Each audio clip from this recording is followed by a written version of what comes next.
Hello, everyone.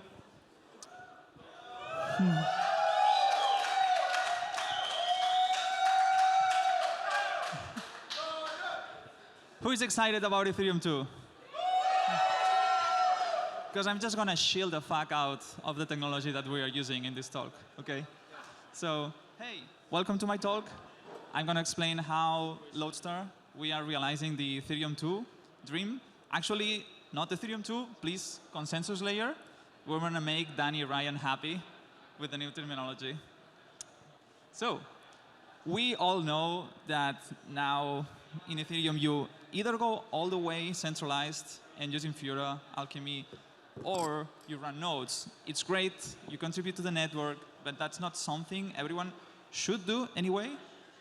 So Piper did this amazing talk in ETHCC, showing this problem, that you have two extremes. Like you can either go full Infura or full nodes, but we really want something in the middle, this pink unicorn happy thing that's kind of a middle ground between both, because we don't really know what users want.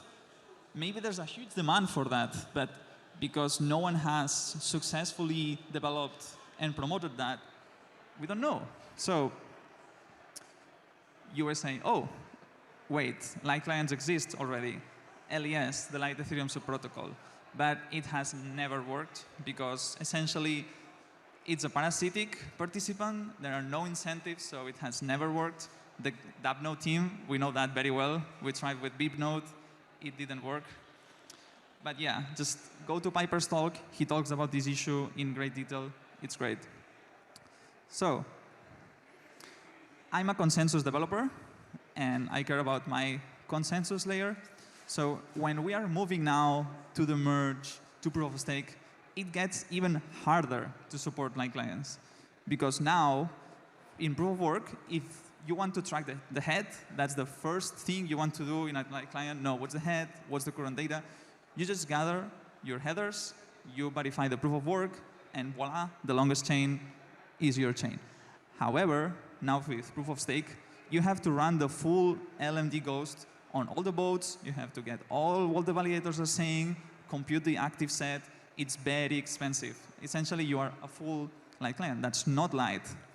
But Altair to the rescue. So in this hard fork, we are introducing sync committees. And what they allow is that instead of tracking the whole validator set, you just track this small subset of validators that you trust, and then you can trustfully get the head. So the sync committee is tiny, 512 validators. Doesn't sound like a lot, but there is security guarantees that this number is sufficient to not be corruptible. When we get to sharding, this is what the sizes would be for the shard committees, so it should be good enough. And one day, it's like not so long that it will be expensive to sync, but also not so short that it could be corruptible. So you have this sync committee, you get selected randomly. Now what you have to do, you have to sign the head every slot. And everyone in the sync committee does that. Then you can go as a light client and aggregate the signatures, and you get this blob that we call the aggregate signature at block N. That is your head. So once you have this, you were not done yet. Now you have this thing that you have to validate the signature. So as a light client, you have some trusted sync committee that you have synced with a trusted checkpoint or from an init proof. And then you validate the sync aggregate. The sync aggregate says validator number 1, number 3, number 400 has signed this thing. You add the public keys, you run BLS magic, and then you validate the signature. Next step, you have to get the block header. They have signed. From there, you get the state root down to the finalized header, and then you get that header, and then to the state root, you get to the next sync committee, and boom, you have successfully synced to the next sync committee. So it sounds complex, but it's not too bad. There is some problems with getting all this data that we will discuss now.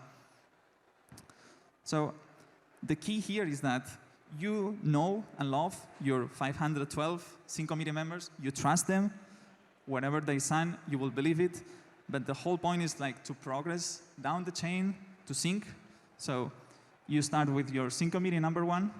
They are signing stuff. And the key point is that they have to sign something that says the new sync committee number 2 is the right one.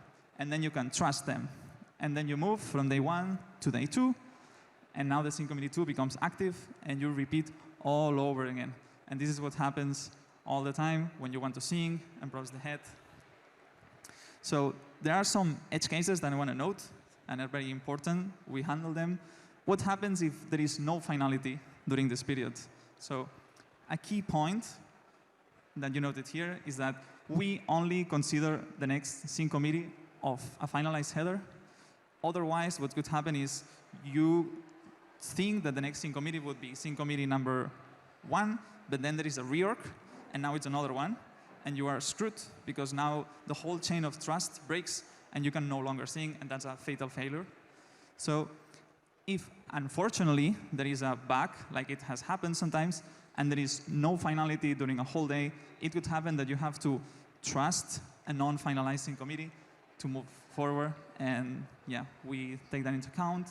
And it's also important to take into account that a sync committee is completely independent from the network, so the security guarantees are different. The notion of finality is not the same. You can really choose what you want. If you want to trust, hey, 50% being honest is good for me, or maybe I'm an exchange and I need 66% or 80%, but it's kind of adjustable towards your requirement in terms of security. So to make all that process that I said before possible, BLS is absolutely key. If you don't know about this technology, it's fantastic, and it's the reason why we have Ethereum 2 today. It scales fantastically with a constant size complexity of proofs. This is how we can have 250,000 millions of validators signing stuff and still being manageable.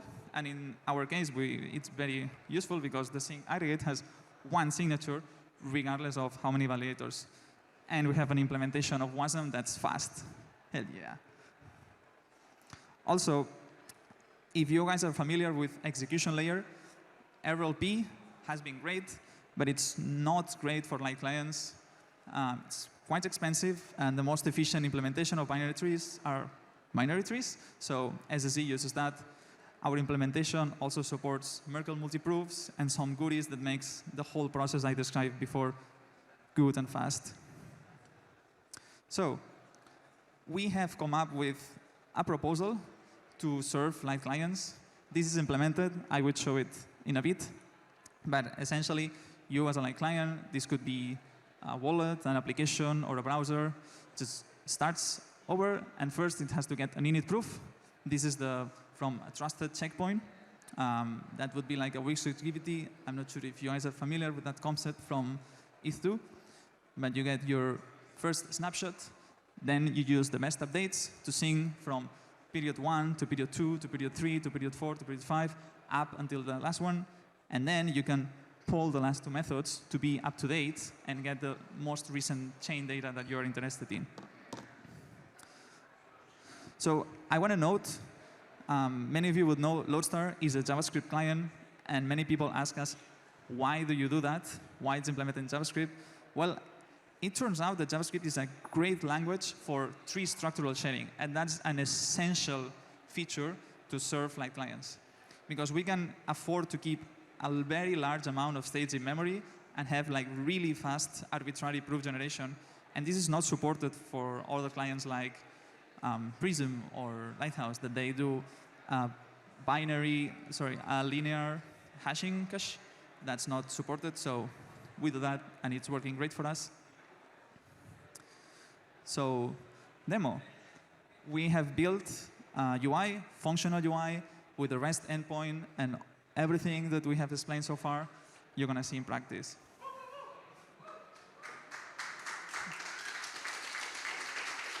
Hell yeah. So, in this website, this is a proof of technical-ish thing. This is not how things will work in real life, but just to show that this thing works. First, you need some sort of anchor of truth, something you trust. In this case, I'm going to simulate that with a trusted checkpoint.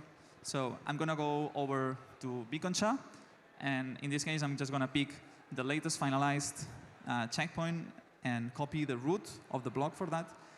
Hopefully, in the future, there would be better tooling, and it will not be so obscure as just going here and copying this, but just to give you a flavor that you go to some place that you trust. It could also be a friend or something else, and you put it here, and then we hit finalize, and now it's going to get the init proof, start the snapshot, sync to the latest sync period, in this case is 2, and getting a header that it trusts. And now we have this state root that we have trustlessly synced, and we can ask for data. So in this case, this would be supported with some sort of Web3.js or Ether.js wrapper to ask the data that you want. But in this case, we have this text area at the bottom where we will request just some data, in this case, the slot, and the balances of validator 0 and validator 1. It serializes this request in a path format. And when we hit submit, we would get a response with the data and the whole Merkle multi-proof of these two things. Boom, there we go. And now you have successfully consumed data in a trustless way. So, hell yeah.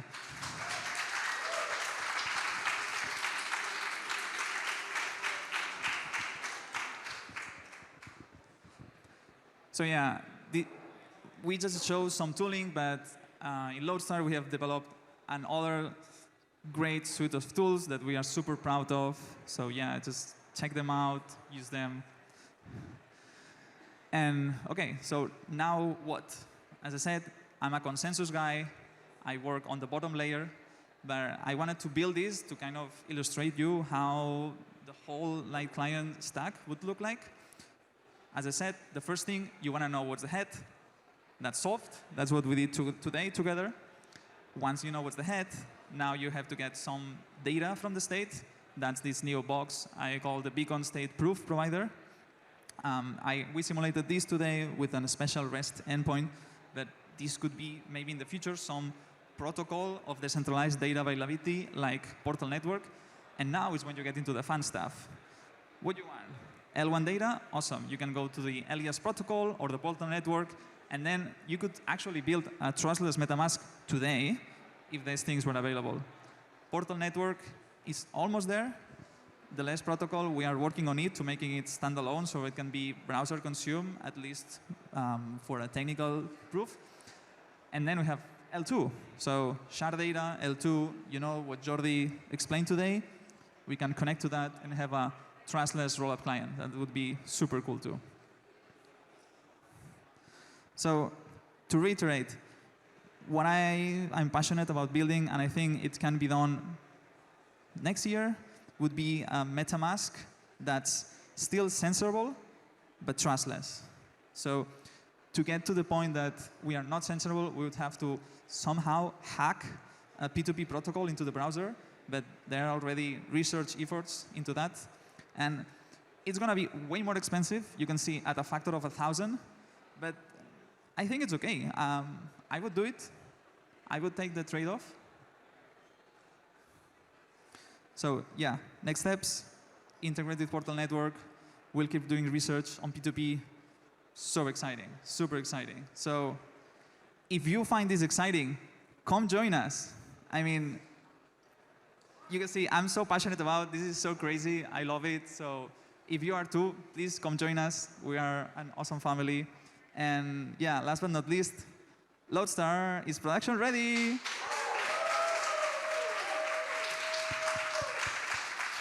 Yeah, thank you to everyone, the team, and the researchers that have been working for years to make this happen.